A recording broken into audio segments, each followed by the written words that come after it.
दोस्तों, आज हम आपको बताएंगे कि बुद्ध के नजरिए से हमारी जिंदगी की कीमत क्या है।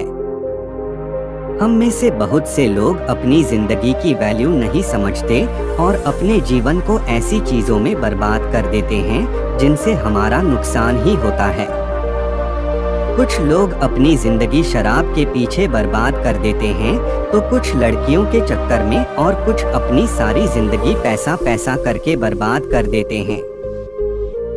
आप जानेंगे कि हमारी जिंदगी कितनी कीमती है और हमें अपनी इस कीमती जिंदगी को किस तरह जीना चाहिए। एक बार की बात है, गौतम बुद्ध अपने शिष्यों को जिंदगी से जुड़ी अच्छी बुरी चीजों का ज्ञान दे रहे थे। सभी शिष्य उनकी बातों को बहुत ध्यान से सुन रहे थे।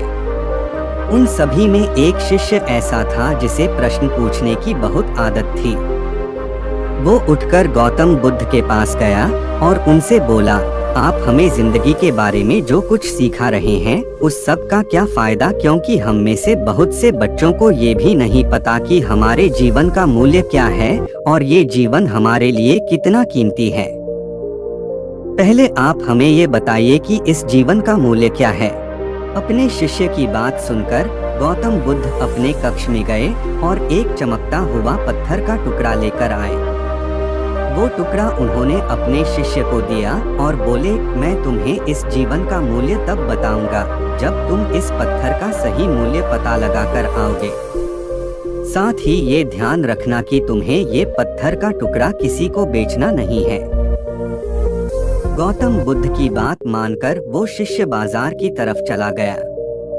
बाजार में सबसे पहले उसकी नजर एक फल बेचने वाले पर पड़ी और उसने वो पत्थर उस फल वाले को दिखाया और बोला, इस पत्थर के बदले आप मुझे कितने फल दे सकते हो। फल वाला बोला, ये पत्थर कुछ खास तो नहीं है, लेकिन फिर भी इसके बदले में तुम्हें 10 केले दे सकता हूँ। वो शिष्य उस पत्थर को लेकर आगे चला गया। फिर उसे एक सब्जी वाला मिला। शिष्य ने उस सब्जी वाले से उस पत्थर की कीमत पूछी। सब्जी वाले ने उस पत्थर को ध्यान से देखा और बोला, इस पत्थर की कीमत के बदले में तुम्हें ज्यादा से ज्यादा 1 बोरी भरकर सब्जियां दे सकता हूँ। इसके बाद वो शिष्य उस पत्थर को लेकर एक सोने के व्यापारी के पास गया। उस पत्थर की टुकड़े की चमक देखते ही उस सुनार ने उसकी कीमत 100 सोने के सिक्के लगाए। शिष्य ने वो टुकड़ा बेचने से मना किया तो वो सुनार उसके बदले 200 सोने के सिक्के देने को भी राजी हो गया। लेकिन शिष्य ने वो पत्थर नहीं बेचा। इसके बाद वो शिष्य एक हीरों के व्यापारी के पास गया और उनके सामने उसने वो पत्थर के टुकड़े को रख दिया। उस पत्थर को देखते ही हीरों के व्यापारी ने एक साफ कपड़ा बिछाया, उस पत्थर को उसके ऊपर रखा, फिर उसकी परिक्रमा की और हाथ जोड़कर उस पत्थर को कपड़े में लपेटते हुए वो बोला, तुम जिसे मामूली पत्थर समझकर उसकी कीमत पूछ रहे हो, असल में ये एक बेशकीमती रूबी है।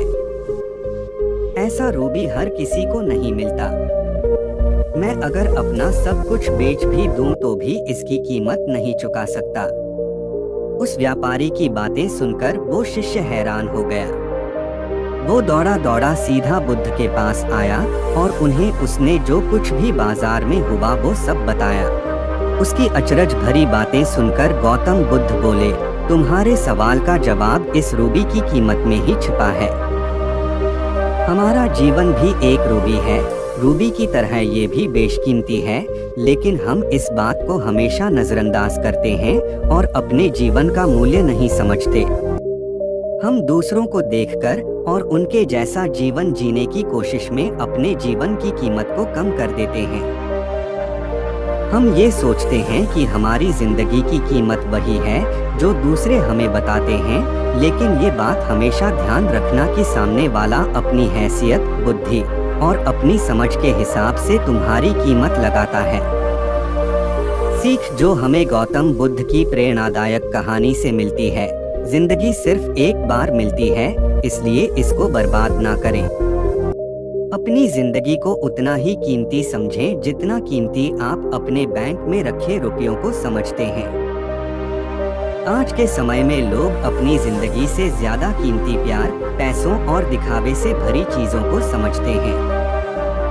प्यार के चक्कर में लोग सुसाइड कर लेते हैं। पैसों के चक्कर में ऐसा काम करने लग जाते हैं जिससे उनकी जिंदगी बर्बाद हो जाती है। नाम कमाने के चक्कर में उल्टे सीधे काम करने लग जाते हैं। हमेशा याद रखें कि दिखावा करना जरूरी नहीं है। प्यार दोबारा मिल सकता है, पैसा फिर कमाया जा सकता है, लेकिन जिंदगी को फिर से पाया नहीं जा सकता। इसलिए अपनी इस बेशकीमती जिंदगी को अच्छे से जिए। हर पल का आनंद ले। कभी ये ना सोचें कि आप इस दुनिया में किसी काम के नहीं हैं। ना कभी ये सोचें कि आपकी जिंदगी व्यर्थ है। आपके होने या ना होने से कुछ फर्क नहीं पड़ता। जब भी ऐसे नेगेटिव विचार आपके मन में आए तो खुद को बस ये याद दिलाएं कि जीवन एक रूबी है और ये बेशकीमती है।